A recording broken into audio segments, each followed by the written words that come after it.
communication, when boiled down to its core, is story. It's a story of hope. And actually, it's a story where we know the ultimate ending. For each of us as Christians, we recite in the Creed where this story ends. But along the way, these stories of individual lives, of lives transformed, of injustice challenged, of faith lived out. This is the power of story. And if there's one thing that I want to take away, along with, of course, when you say about we're changing the world, there is an encouragement, my friends, to tell stories. To tell your story well. To tell the stories of the people in your community well. To learn to tell that wondrous story of the Jesus that died for me. Story is our main tool of engagement. One of the great things about story is that when someone asks you how you came to faith, it's your story. They can't challenge it. They can't challenge it with, oh yeah, but I read a book somewhere that said. It's my story. I can tell you how it is that Jesus is alive in my life. I can tell you how I came to faith. Now, you may have a different view. That might not be your story, but it's mine. And each of us has that story. Each of us has the potential to tell that story. And you heard Peter, Bishop Peter, in the video, the Sheffield video, talking about sharing individual personal testament. The power of story is the purest form of communication there is. And story is the beginning of our counter-narrative. And we do need, my friends, a counter-narrative. We need a counter-narrative because of how we are seen as an institution in the world in which we live. One of my jobs, and it's an odd job that I have, but one of the aspects of it is interpreting the church to the media and interpreting the media to the church. Generally means that I'm disliked by both sets of people. But one of the things that you find is how we are seen. And it shouldn't come as much of a surprise to you, my friends, to find out that for many in the culture in which we live, we are seen as bigoted, as misogynistic, and homophobic. What we believe, faith and religion is viewed as the lowest form of knowledge. We're a culture that holds, in literary terms, in opposition, progress and faith. In opposition, one to the other. But it's in story that we rediscover our confidence. It's in story where we begin again, telling to one another and learning to tell again our own stories. That we put aside that narrative and begin to change it to something else. Now, as a church, we have an absolute wealth of stories. And our challenge, in many ways, is to figure out how to tell our story better. And the three things I think I'd put up here: telling it directly, technology, and I'm going to look at that in a minute. Telling it consistently, planned story, whether that be as a community, whether it be individually. If I asked you, could you tell your story in 3 minutes? Could you tell your faith story, if need be, in 90 seconds? There used to be a thing when people went for selection conferences for ordination. When one of the questions was asked was, you're standing at the bus stop and someone asks you about your faith and the bus is coming. You've got about 30, 90 seconds, what do you do? 100% found out afterwards that apparently the right answer was you're supposed to tell people they have to miss the bus. If you really want to know. Now, the answer that I gave, and I'd still, argue. Can you tell what it is that Jesus means to you? In 30 seconds, in 90 seconds, in a minute and 20. One of the things we often do, part of my job also is to run media training courses for bishops, and newly appointed bishops. I think Bishop Stephen's appointment predated, so he was let off having to endure that with me. But one of the things we do when we run this training for bishops is we do a little session on soundbite culture. And automatically I know people's hackles rise when you talk about soundbites. Although I would at that point say, go and read the Beatitudes. But one of the things that we say is, what's your USP? If someone comes to you as part of a package, say, local news programme, doing a 90-second, 2-minute package, they come to you, Bishop, you're going to be interviewed, you're going to get 20 seconds back, tops, in this full package. What's your message? What do you think? What's your beautiful? Your unique selling point of what you're doing. And we did this with some of the people who work for Justin. And his evangelism advisor, Chris Russ, came up with this brilliant line that I said to all bishops, you should use this, which is simply this. There's nothing better you can do with your life than become a follower of Jesus Christ. That's it. Nothing better you can do with your life than become a follower of Jesus Christ. And from there is your story. So I want to look at that, and I want to look at how we resource and renew it. But again, in your workshops, around preaching, around buildings, around media, around social, around PR, it's all about story. How do you use your buildings to tell a story? How do you use your preaching to tell a story? How do you reinforce those stories? Through media engagement, through your Twitter stream, through PR engagement. At the heart of it all, my friends, is story. But it's not any old story. It's storytelling with a purpose. Storytelling for a reason. I want to show now a little clip from Tim Keller, where he talks about missional church, and where for him, engagement with culture, the wider culture, involves story.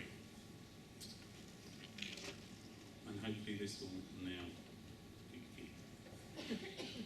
look at my AV. Oh, no, missed it. Stop clicking on stop.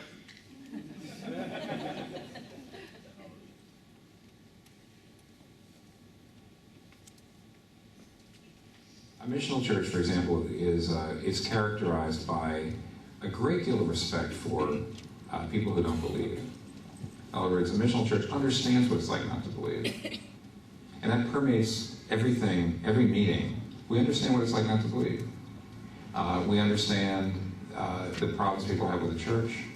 We understand the problems people have with the way life goes. We understand people who wonder about suffering. They wonder about hypocrisy in the church. They wonder about injustice.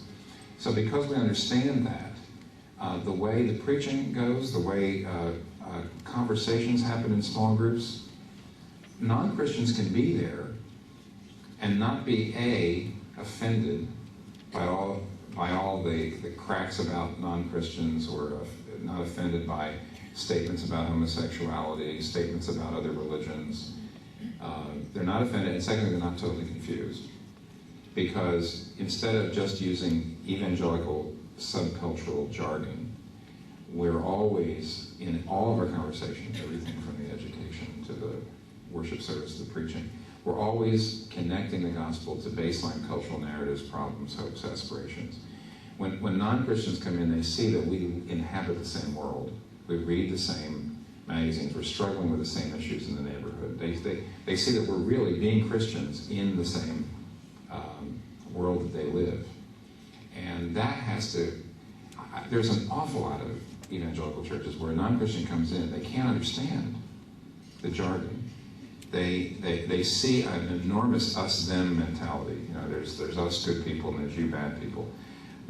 All of the things that are obsessing Christians that they talk about are not the issues in the neighborhood. They're not the issues in the Christians are not concerned about the common good. They're really just concerned about their tribe.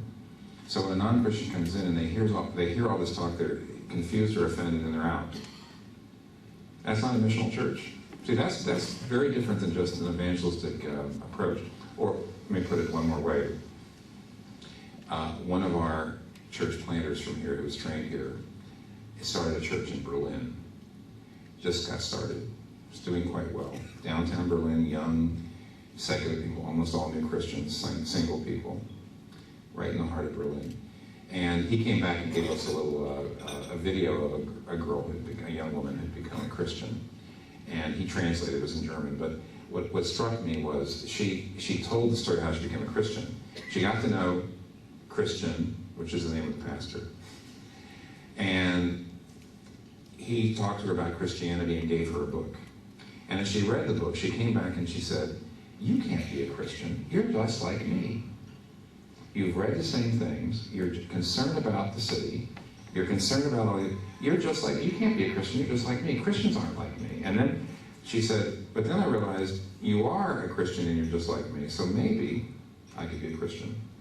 Now, in other words, she saw that he had similar sensibilities. He was truly German. He was young. He was hip, actually. But he was also concerned about the same problems she was in the world, and he was addressing them with Christian resources.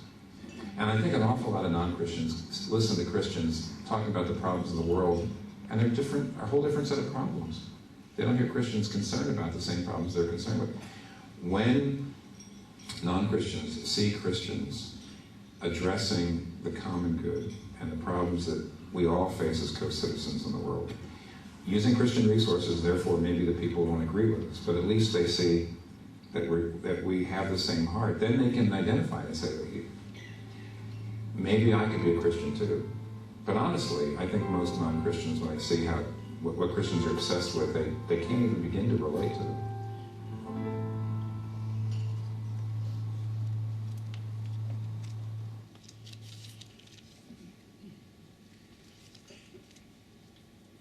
So, talk about story, content, telling our own story better, preparing for that. I want to move now to consider some of the broad questions about the culture in which we're telling our story, but more particularly the digital culture, the fast-paced, the fast-moving digital culture in which we tell our story. And there was a particular verse from Corinthians that sprang to mind when talking and thinking about digital culture. For the old things have passed away. Behold, new things have come. And boy, don't they come, time and again, they come. So, this is the first mobile phone I ever used. It was 1992.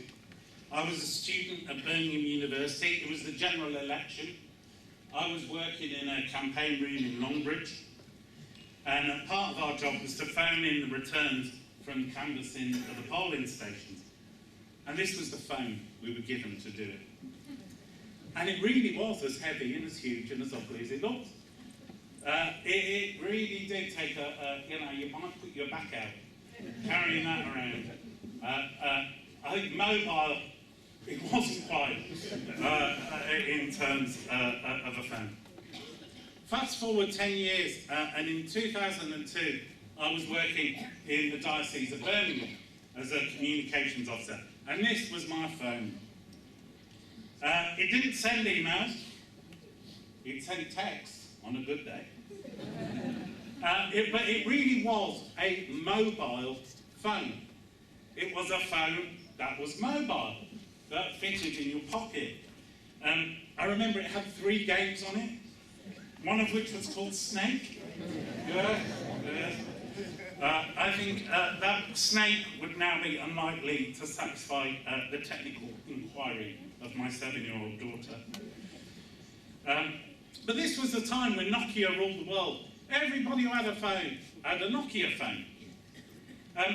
It was inconceivable in 2002 that 10 years from then, Nokia would be bust. It'd be sold off to Microsoft for a fraction of what it was then worth. And if someone had said, 10 years, Nokia won't be here as an independent company, I would have said, yeah, I know. You don't know what you're talking about. And clearly, I would have been wrong. And then this came along. Anyone tell me, very first iPhone, what year was it launched? 2007. June 29, 2007. Just over 8 years ago. The most recent iPhones, by the way, if you were running one of these, if you still had these, it became obsolete due to the software update about 3 years ago. That's the shelf life. The most recent iPhones were launched, the iPhone 6S and 6 Plus, a few weeks ago, in September the 9th. I wanted to go through that brief history of my engagement with mobile phones. Oh, mobile phones are still working. That's good. Good time. I wanted to go through that because, and this is going to sound quite a grandiloquent claim, but it's true, I think, that we are living in the midst of a communications revolution that is almost unparalleled in human history. And we're there now, today. And that might sound, a bit overclaiming, grandiose, but just look at the figures. The last time we lived through anything remotely this scale, in terms of the pace of change and expansion of communication, was in the 15th century, when Gutenberg invented the printing press in 1450. According to one estimate, 50 years after Gutenberg first started his printing press, by the year 1500, there were 1,000 printing presses in operation throughout Western Europe, which had produced, in that 50 years, 8 million books. Now that's huge in terms of communications change and a gear shift in communications. And I thought that was impressive until I discovered this stat. In 2011, 4 years after the first iPhone was launched, the global birth rate, the number of babies born each day, was 371,000. 371,000 children born each day in 2011. In the last quarter of 2011, the number of iPhones sold per day exceeded the global birth rate. 4 years after it was launched. That is a staggering statistic in terms of the pace of change that we are undergoing. I mean, these days, most people don't even buy an iPhone when they want to buy a smartphone. It's now all Android and Samsung in terms of the numbers.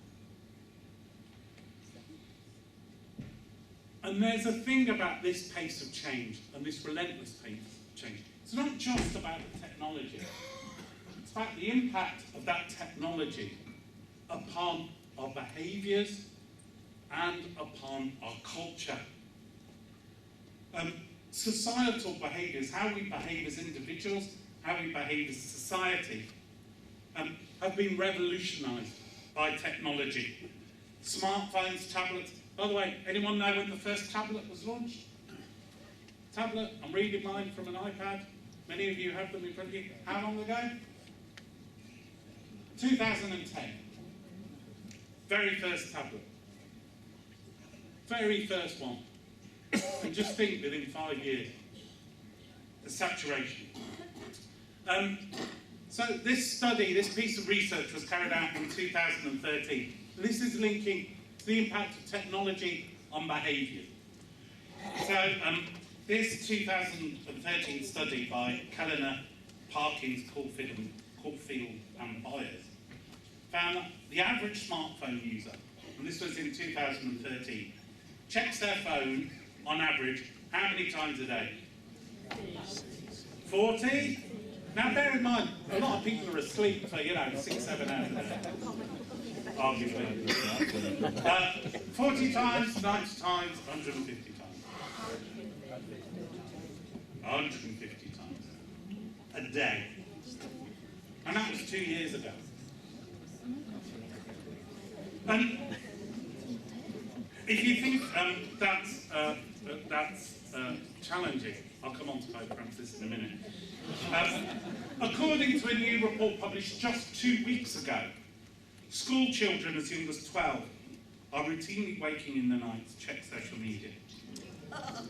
The study of Year 8 and Year 10 students published by the Wales Institute of Social and Economic Research found that more than 1 in 5 teenagers said they almost always wake up during the night to look at or to post messages, with more than half of these saying that as a result they almost always go to school timed. Technology, behaviour, culture. Last week, the Pope mentioned something similar to this when he was addressing an audience on his US tour of American bishops. And he said this, I'm sorry it's a little time, but he was commenting on the impact on culture, on behaviours. And he said this, he said, I would dare say the root of so many contemporary situations is a kind of radical loneliness that so many people live in today. Running after the latest fad, a like, accumulating followers on any of the social networks. Today, consumerism determines what's important. Consuming relationships, consuming friendships, consuming religions. Social bonds are a mere means for satisfaction of my needs.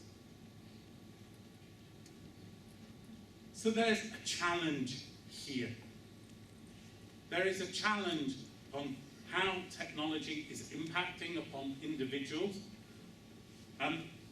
One of the church I used to lead in Wolverhampton, we worked with 18, actually it was probably 16 to 30-year-olds as our key target.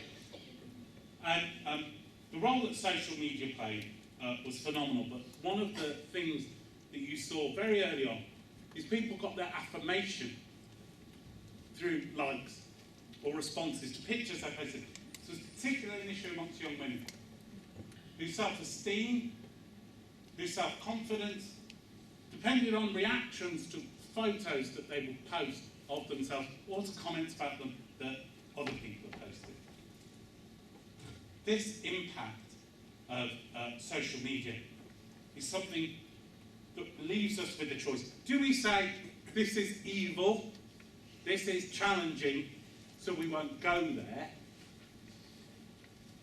Or do we say, actually, as Abraham Kuyper said, there's not a square inch in the whole domain of our human existence over which Christ, who is sovereign over all, does not cry, this is mine.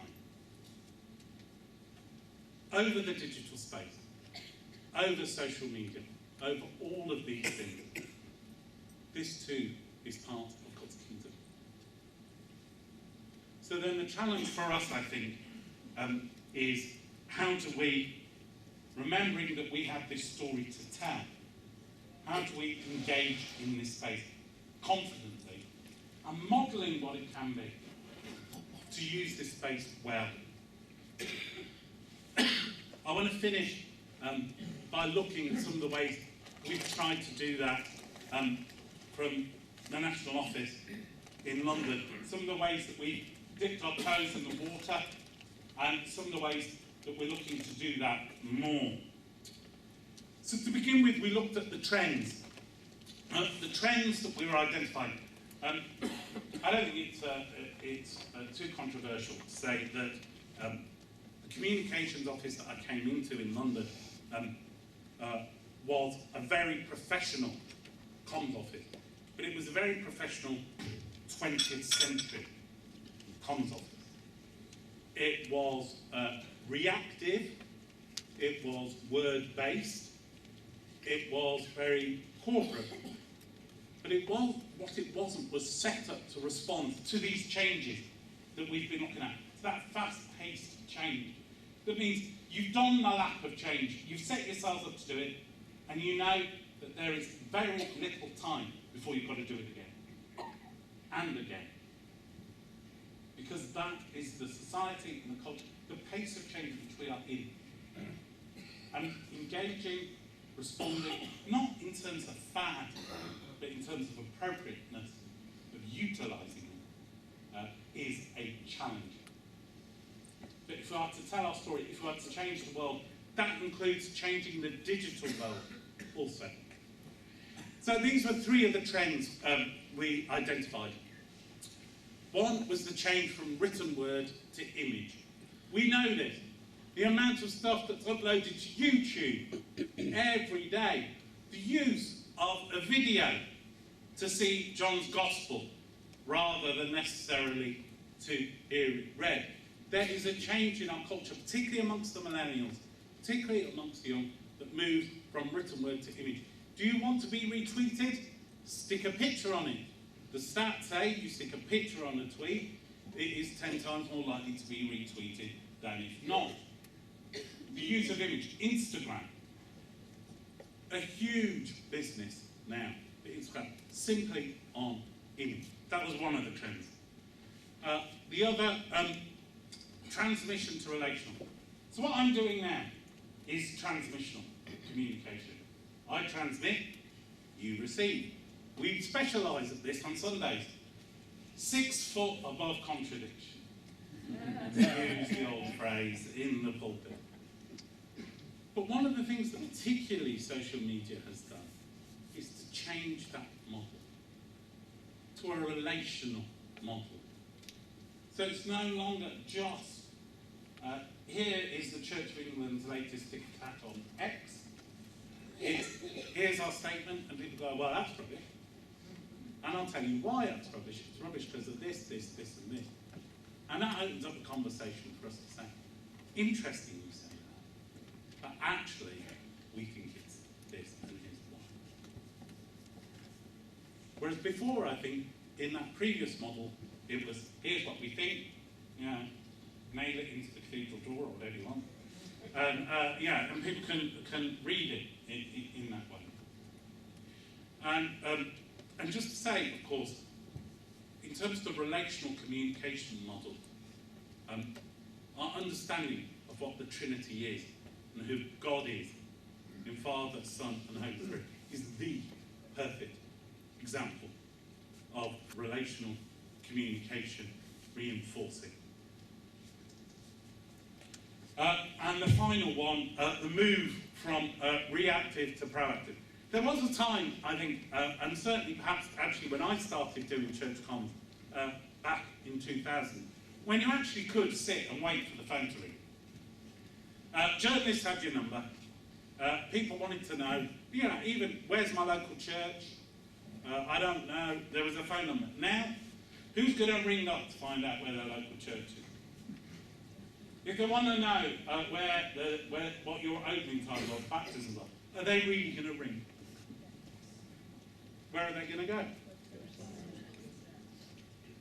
And because of that, the challenge for us has been, and actually as churches sometimes, we're still stuck in this model. We're still stuck in the ARC model. Come in here and be saved. We're waiting to save you. We're waiting for you to realise that you need to come in, rather than proactively, missionally, having those conversations going with our story. So, this being the case, what have we done? Well, yeah, we've identified those trends, woohoo, you know, clever us. But so what?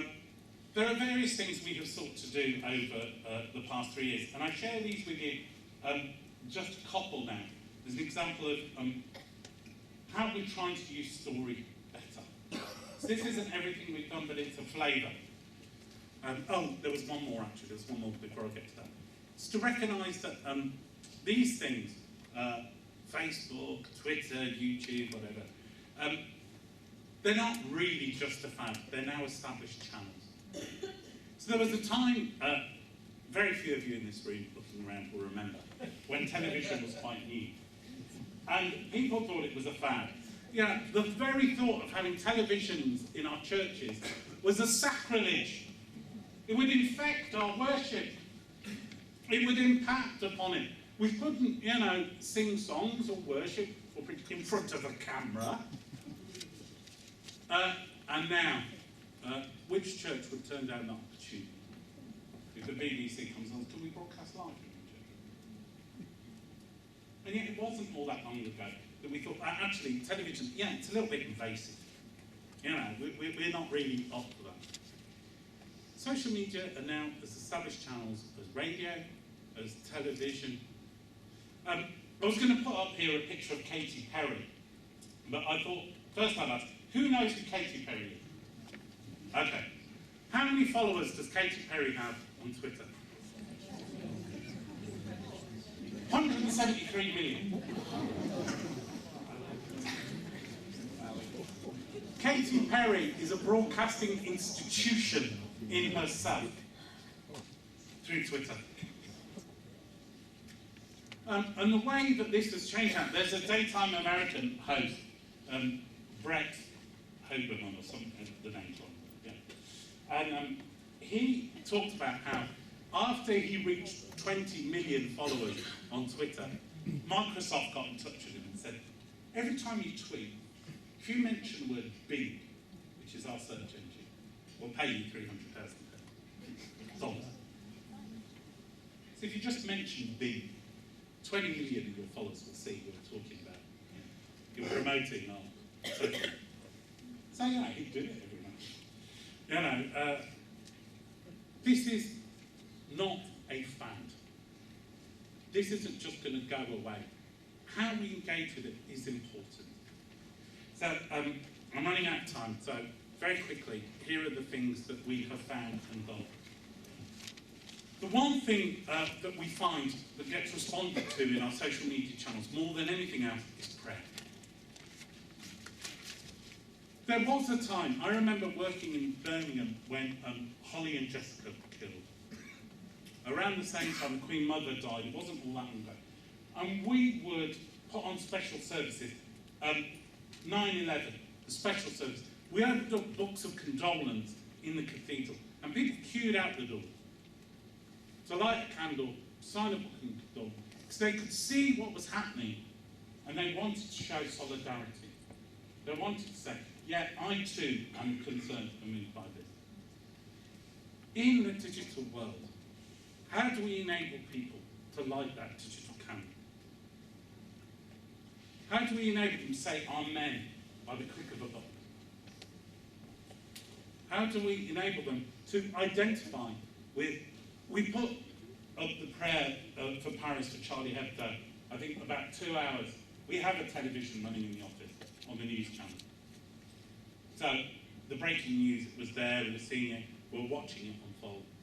And as soon as we knew that this was going to be what it was, that we need to put a prayer out. It's not just tragedies, often it is in truth.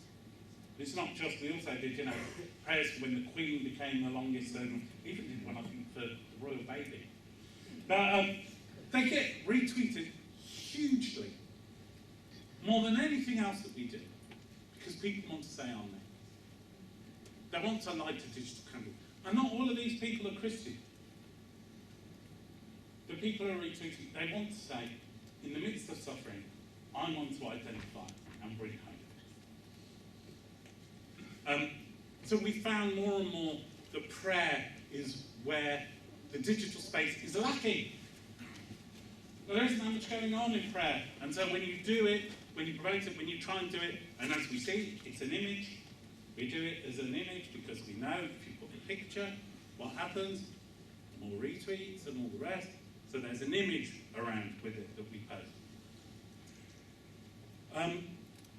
Our C of E. So is Kinder here from the Church Army? Hello. Hey, one of the people who's done our C of E. So we were in conversation with Twitter a year ago.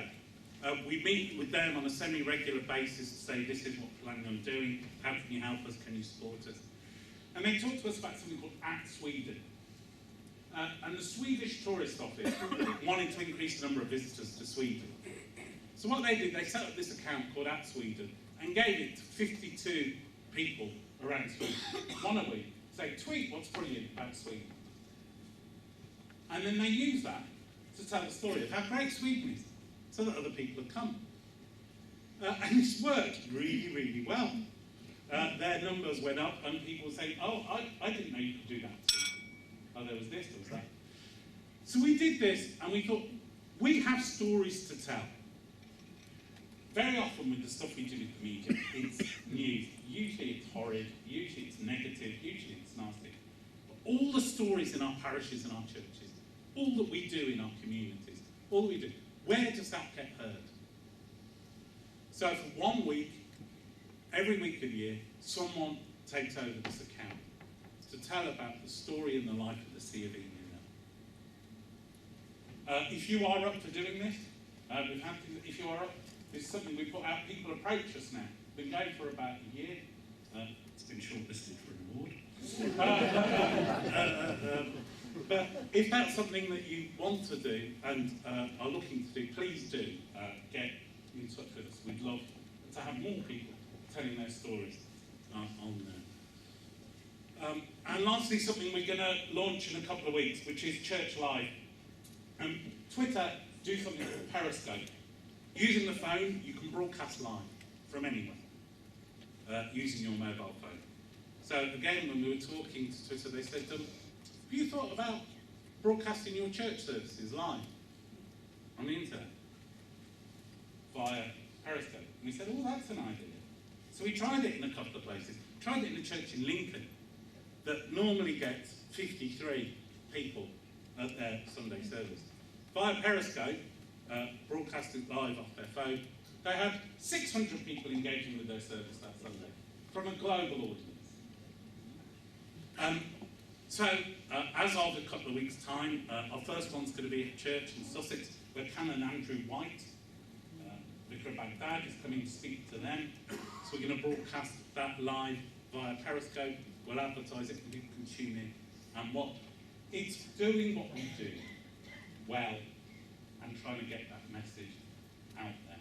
If there are churches who would like to participate in that, please come and talk to us.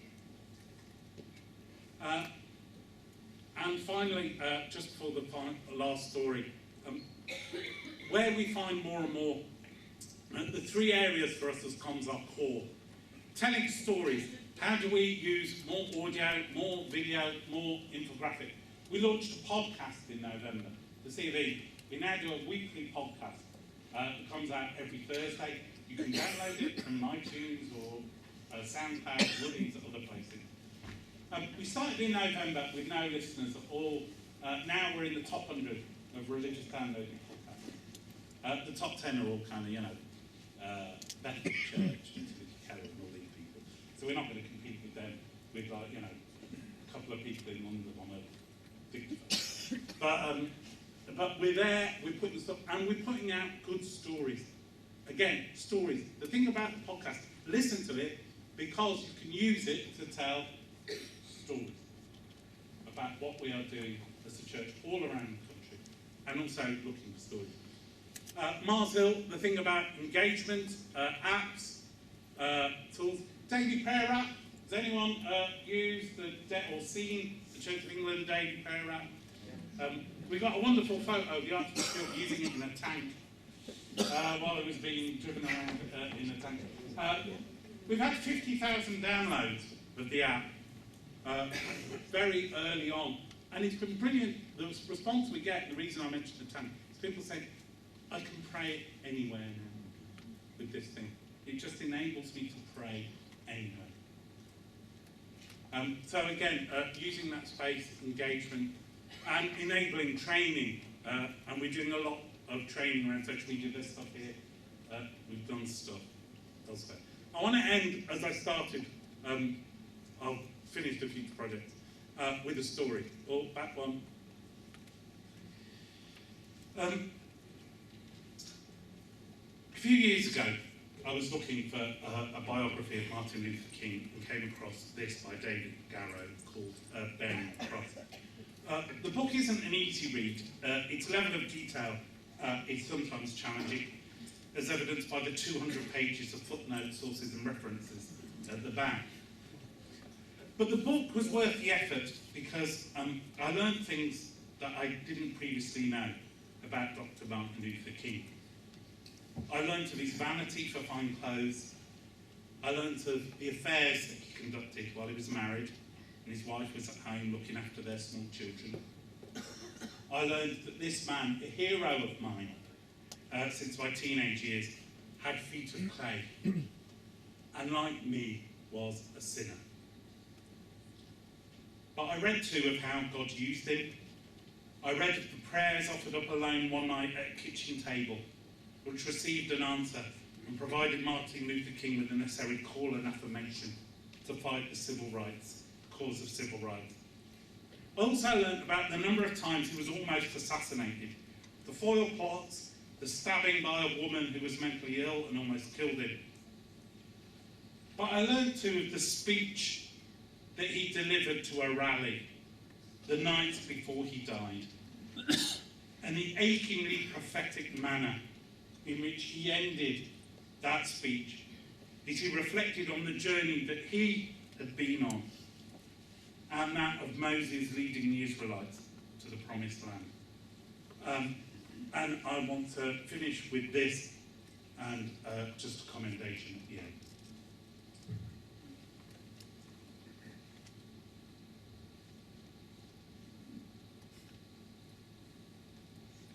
Difficult days ahead.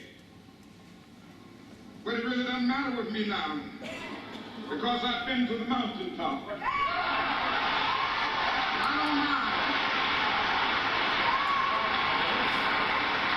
Like anybody, I would like to live a long life. Longevity has its place. But I'm not concerned about that now.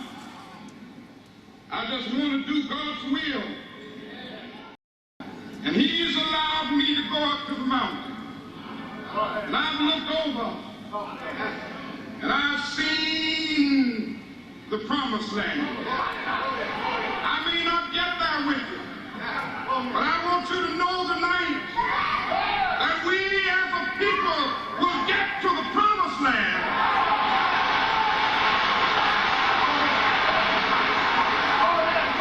So I'm happy tonight. I'm not worried about anything. I'm not fearing any man. Mine eyes have seen the glory of the coming of the Lord.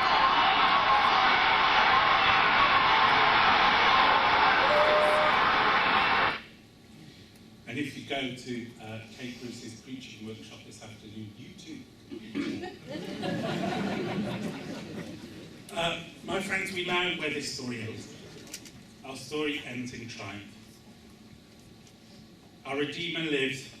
He shall come again in glory to judge the living and the dead. There is nothing better you can do with your life than become a follower of Jesus Christ.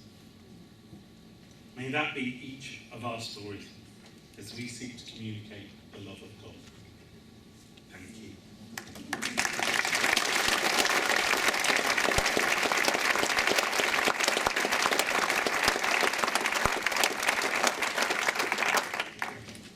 Aaron, thank you. That was inspiring, thought-provoking, has moved us on. Been a great start to the day. Thank you so much, and we look forward to engaging with you further as we go through the day.